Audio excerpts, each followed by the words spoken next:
Hey friends, I'm so excited to be here today. I want to cover in the video today a REIT, or Real Estate Investment Trust. I know it's been a long time since I've covered a REIT on this channel. This particular REIT is solidly on my watch list. It's been on my watch list for a very long time, and I would love to own this REIT one day. So I'm excited to cover Essex Property Trust, ticker ESS, with all of you today. This is a REIT that owns really good apartment communities in California.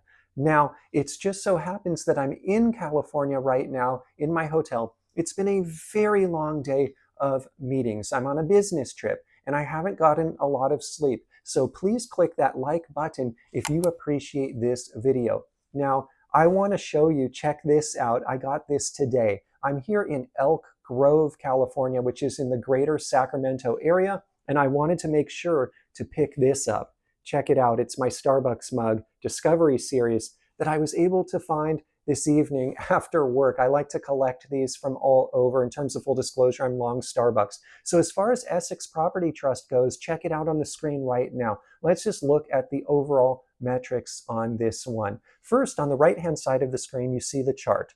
Over the last 5 years, it has been sideways, as most REITs have been. Why has it been trading sideways in this period of consolidation? Well, interest rates have generally been higher over the last 5 years, and that has affected a lot of REITs.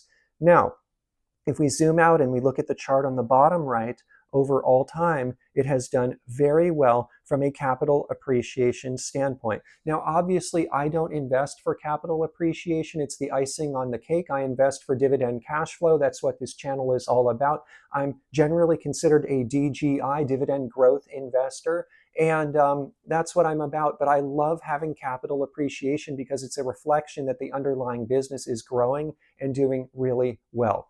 There have been a lot of investors recently on social media platforms that I'm seeing are kind of giving up on investment decisions that they're making after, say, 6 months or even 1 year. They're saying, hey, it's not doing what I thought it would, I'm out. I want to remind everyone that there is a different way, and my way has a lot of patience. There are stocks I have owned that have gone sideways for a very long time just to all of a sudden catapult in stock price quickly. Investing involves patience, and I'm all about having patience. I think it makes it easier for me to have patience because I invest in companies that pay dividends and I invest for the dividend. So I really don't have to kind of worry about waiting through these periods where a REIT or a stock doesn't go anywhere, because I know eventually it will all work out as time plays out, especially in a very well-diversified portfolio. But as you can see on the screen, check out the left-hand side. Let's go through Essex Property Trust metrics. So this one is trading at $261.08 per share. The 52-week high is $316.29. It's down about 17.5% from the 52-week high. Now, I like to look at FFO, which is funds from operations, instead of EPS, earnings per share, for REITs, because EPS is thrown off by depreciation. I can talk about that a little bit more later. But an FFO-based PE has this thing trading at a PE approximation of about 16 and a half. So that's where it's at. I don't think it's undervalued, but I don't think it's overvalued. I think it's fairly valued here. And I would probably consider buying shares of this REIT for my very personal situation at these levels, not investment advice. The dividend distribution per quarter, which is not qualified, it's generally going to be treated as ordinary income in a taxable account, and probably some return of capital, is $257 per share, $10.28 per year. The starting dividend distribution yield, again, it's not qualified, is 3.94%. Not bad. It's higher than my portfolio average, and it's very solid. The payout ratio based on FFO, funds from operations, is about 65%, and they're growing the dividend on average over the last 5 years by about 4.32% per year, which is pretty solid. The market cap on this thing is $18 billion. That's a pretty good size REIT, and it's a Dividend Aristocrat. My understanding on this particular REIT is they have increased the dividend consecutively every year for the last 31 years. So those are just some of the quick metrics that I want to talk about. But before I go on, I actually had a Starbucks meetup. So I was on this business trip here in the greater Sacramento area. And just yesterday, I had an opportunity to meet up with some of my followers, some of my subscribers in Dixon, California at Starbucks again. So shout out to Starbucks and to all of the subscribers who made it. Thank you so much for joining me in Dixon. I had Sam, I had Andy, I had Michael, I had Steve and Claudia. Thank you for joining me. What a fun time we had. And I'm going to share the photo from our meetup over on Instagram. So check out my pinned comment for a link to my Instagram. But I want to keep going. I have a lot to cover. So what I did is I went through the Essex Property Trust earnings call, their Q3 earnings call. And what did I learn? Check it out on the screen. I took a lot of notes, but I consolidated all of the notes for you in the table that you see on the screen right now. So this is a California-based REIT, and they have a lot of properties, beautiful apartment homes in San Francisco, Santa Clara, San Mateo counties, all over the Bay Area. And what they're saying in their Q3 earnings call is that SF and Santa Clara have their highest rent growth. And the key insight that I learned from this, which is really interesting, is there's a lot of AI-related startups. They're seeing more startups than they have ever seen in the past. Office space that's less than 10,000 square feet in size is in very hot demand. And they're saying as a byproduct of this office space, as a byproduct of these startups, they are seeing great rent growth in these markets because everyone working at these AI startups wants to live in an Essex community. This is a new phenomenon they're seeing. They've not seen it in the past. Mind you, this REIT has been in business for a very long time. And so if they're saying they haven't seen this in the past, they're seeing something really unprecedented. They're saying that the Bay Area, it's a recovery story. They haven't really begun, though, the growth story yet. So it seems like there's a lot more growth ahead, which is really promising right now. By the way, I've been investing in Meta stock as a dividend growth stock of the future. And so it's so excited to see here, even from Essex, that they're saying AI is really taking off. And I surely see that as a thesis in the Meta stock that I have been investing in. Now, of course, what I also like to point out with something like this that's so funny is that you don't have to be a pure play tech investor to really participate in the tech rally. And so, yes, I do own some pure play tech investments like Meta, but you can see here, if I were to buy shares of Essex, which is solidly on my watch list and has been for a while, this one is even participating in some upside because of AI and tech. How cool. Now, check it out on the screen. I want to keep going because I have a lot of ground to cover. So next, what I want to share is they are saying that Los Angeles area has lagged. They're saying that cap rates are in the mid 4% range. Bay Area, though, are in the low 4% range. Cap rates are an indication of what real estate properties are selling for. And what these cap rates tell me in the mid to low fours is that the market is still really hot. Everyone's saying that, hey, it's going to correct. Hey, real estate's going to crash. But if these kind of institutional quality properties are still trading in the 4% range, hey, that tells me that real estate is still pretty strong despite the macro economy. And so Essex, what I really liked, what they're saying is that their yield is 40 basis points higher due to their operating platform. They can pull out controllable expenses by putting them on the platform. So what Essex is saying is basically they can acquire a property and they can manage it better than the seller, and that extracts value for shareholders of Essex. So really some good stuff there from their Q3 earnings call. What I want to share with all of you is another tidbit. I try to listen to a lot of earnings calls, even for stocks that I don't own, like Essex, because I can always learn something. These earnings calls, they're available for free on the investor relations websites. And so if you go to a company's investor relations website, you'll have to type in your name, your email, some information about yourself, but then you can listen to the call. And I suggest that all of you, if you're trying to improve your skills with investing or just in life, in business, you can learn from the best CEOs around, like the Essex CEO when I was listening to the earnings call. But now I want to share something with all of you. So many people have this dream of owning California real estate, and there has been a lot of appreciation in California real estate over time. But I want to kind of pose to the community, hey, would it make more sense possibly to rent and put the money instead in a real estate investment trust like Essex, because all of us, for any really dollar amount, all the way from a few $100s to tens of thousands of dollars to hundreds of thousands of dollars or even millions, could invest in California real estate through Essex, for example. And so check it out on the screen. Let me show you what I'm talking about.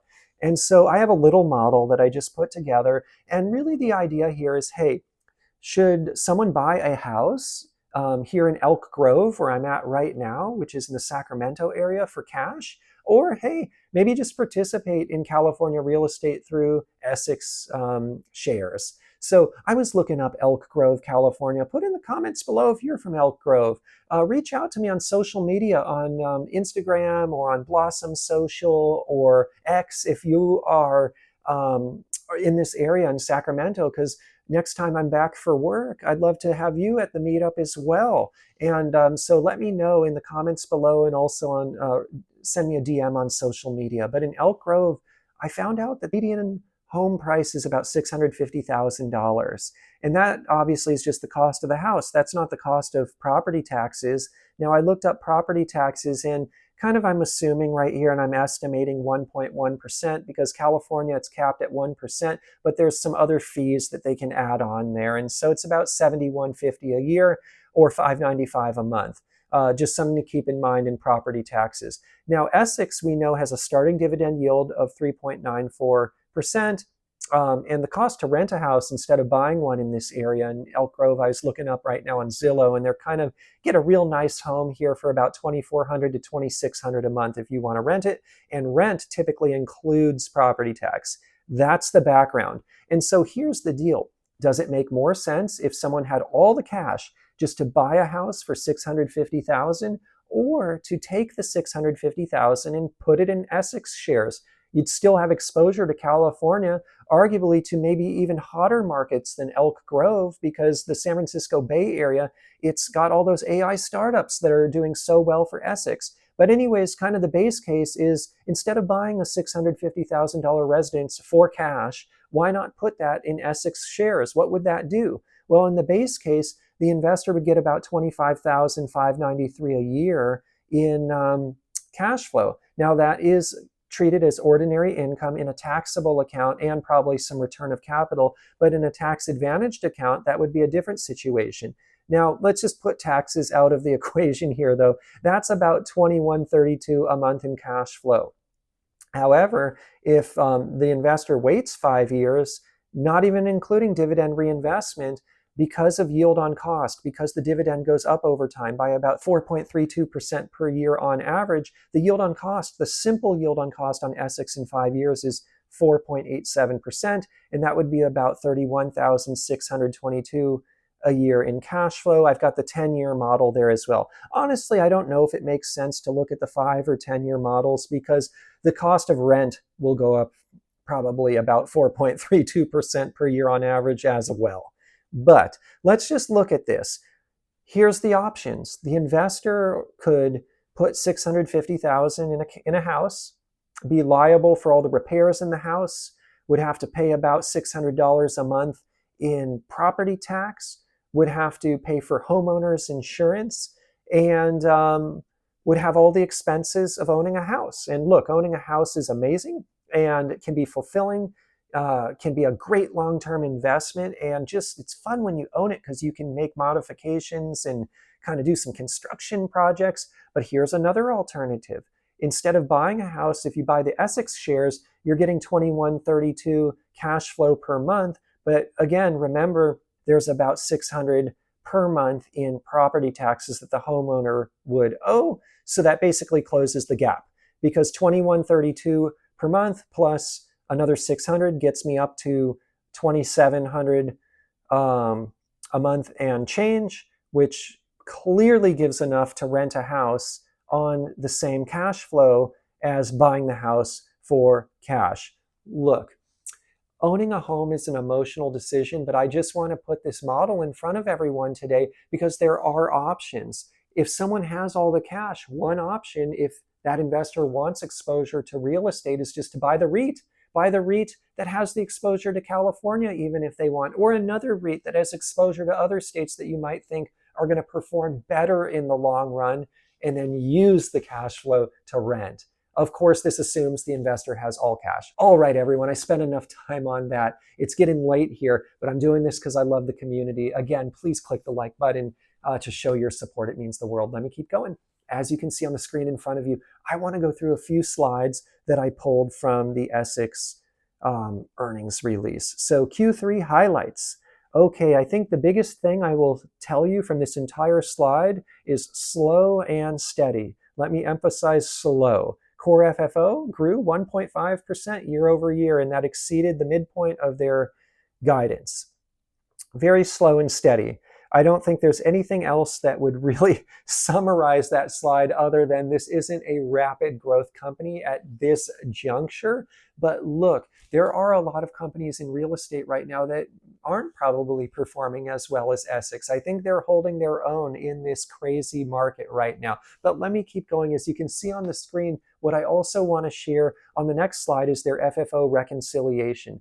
The main thing I want to show here is that in the 3 months ended September 30th, they're showing their depreciation and amortization, and you can see there how they back into FFO. They take their net income, but they add back depreciation and amortization, because depreciation and amortization is not a real expense. It's a tax benefit to the company, but it's not, it throws off EPS, and this is why we don't look at EPS for REITs. We look at FFO because they're able to reconcile that depreciation and amortization out, and they're able to really show the funds from operations that are coming in to the common stockholders. This is why I love looking at FFO. And it's just a reminder to all of us that EPS for REITs, it can be very misleading because of depreciation. Again, depreciation is not a real expense to the company. It will affect tax basis, but it won't affect the actual earnings in any given quarter. It's a tax benefit. Let's keep going. As you can see on the screen next, I have more slides. This one, I want to cover their balance sheet. The main thing I want to show here is that I do think their balance sheet is kind of strong. Overall, you'll see their assets are $13 billion, but keep in mind they have a lot of accumulated depreciation on there, $6.3 billion. And the accumulated depreciation really only comes into effect when they sell properties. It lowers the tax basis. So they've gotten the tax benefits from depreciating the assets, but when you do sell, your tax basis is lower. So there's going to be more of a gap between the tax basis and the sale price. But what I like to do with this is I don't kind of look at that the way the balance sheet does. I like to add it back. And so I did a little calculation. What if I add that $6.3 billion back to the $13 billion? Basically, what I'm netting out at is a kind of real assets, if you will, of about $19.5 billion. Now we're getting liabilities on here of about $7.3 billion. If I take liabilities and I divide by the kind of quote unquote real assets, which I'm coming in around $19.5 billion, I'm getting a 37% ratio. So I'm kind of seeing that, hey, they've got leverage, they're using their debt, they've got liabilities, but it's not so bad. I think at 37%, that's somewhat conservative for the real estate industry in general, and I feel good about that with this company. Now, something else I want to just take a step back. I'm kind of going all over the place. Thanks for hanging in there, because again, it's kind of late at night. I'm doing my best here. I really appreciate all of you. I want to share something that I heard from the recent McDonald's earning release, which is a company I own. McDonald's was saying their more affluent customers are going really strong, but customers they have that are of lower income brackets are struggling a little bit more. One of the things that I think is helping Essex right now, they do tend to cater to those customers that have more money, because these apartment homes, they're very expensive. If you go to their website and you look at one bedrooms, even some of them are like $3,000-$4,000 a month. And so this company does really cater to those bringing in more money. And I think they're benefiting because right now the trend is that those people earning such amounts of money, they're doing all right, at least as of this time. And that's what McDonald's is seeing in their report as well. And this is why I like to look at earnings reports from a lot of different companies, because I can connect the dots between different industries and bring insights from one industry to another. But as you can see, I want to keep going. So the next one is they share their same property operations by region. And you can see here, it really shows that, hey, San Mateo County is doing quite well. San Francisco is doing quite well. They're doing pretty well in Ventura County, Orange County as well. Looks like San Diego is lagging a little bit. Contra Costa is lagging a little bit. And they have Seattle Metro as well. Seattle, it's kind of doing all right. So it's kind of fun just to look at these earnings reports to understand which regions are doing better than others. So that's kind of neat. As you can see, here's the last slide I want to share. This one looks at their year-over-year changes. And I think this points a potential challenge with Essex. Their operating expenses are growing quicker than their revenues. So you can see on a same property portfolio, revenues are up 2% year over year, but the operating expenses are outpacing. And this is honestly one of the other challenges with the space right now with real estate, is that we've got higher interest rates that are starting to come down, but the cost of operating real estate, the cost of acquiring real estate is high, the cost of developing real estate is high, and you see that reflected in some of these numbers. At the bottom of the screen, financial occupancies, I want to point out that I'm very pleased to report that with this company, their financial occupancies are just so strong. We're seeing kind of 96.1% financial occupancy, and across the board in all of their areas, all of their geographies, these guys are having really solid, strong occupancy. So look, let me take a step back. At the end of the day, no one is getting rich overnight buying Essex stock at this point, but I look at this company as kind of a very strong, solid, well-respected REIT that is a dividend aristocrat, that is probably a considerably good alternative to like a bond like proxy. And so instead of investing in like, say, a 10-year treasury, something like this may make sense for certain investors. It's been on my watch list forever. I think part of investing is emotional, and for anyone who ever wanted to own like a trophy asset in the state of California,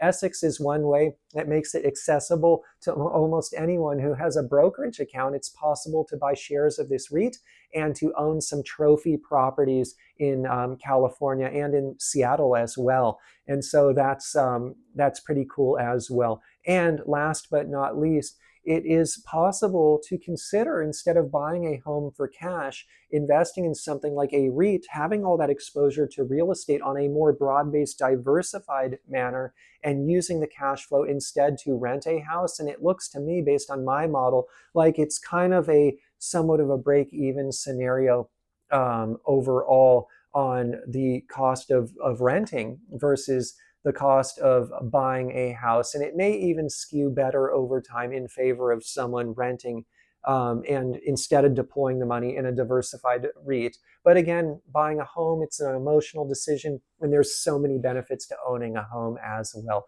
If you enjoyed the video today, please go ahead and click the like button. And please subscribe to my channel as well. It means the world. And before I go, in terms of full disclosure, I am long the stocks mentioned today. I'm long Starbucks, ticker SBUX. I am long McDonald's, ticker MCD. I'm long Meta, ticker META. And I'm long Treasury bonds as well. Also, I'm long Blossom.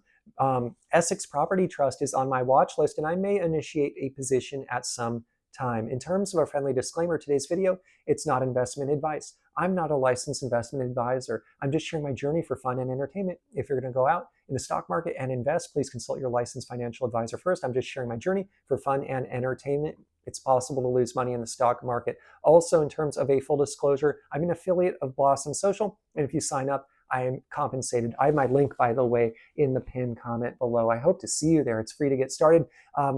Thank you so much, everyone, for watching. All my disclosures, disclaimers, I got them in the description below as well. And I'm going to sign off for tonight. And I'll see you all in the next video.